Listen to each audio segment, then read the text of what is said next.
He wounds and heals. Welcome, and may God bless you this May 4th. As we spend this time together in Streams in the Desert, today's message gently invites us to see something deeper.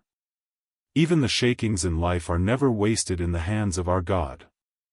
What feels like loss or devastation is often the beginning of healing and restoration.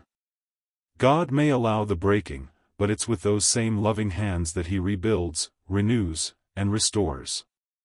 Let's enter today's reading with quiet trust and hope in the One who brings peace after every storm. He mocketh sore, and bindeth up, He woundeth and His hands make whole.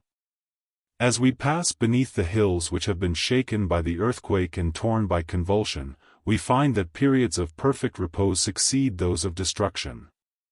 The pools of calm water lie clear beneath their fallen rocks, the water lilies gleam, and the reeds whisper among the shadows.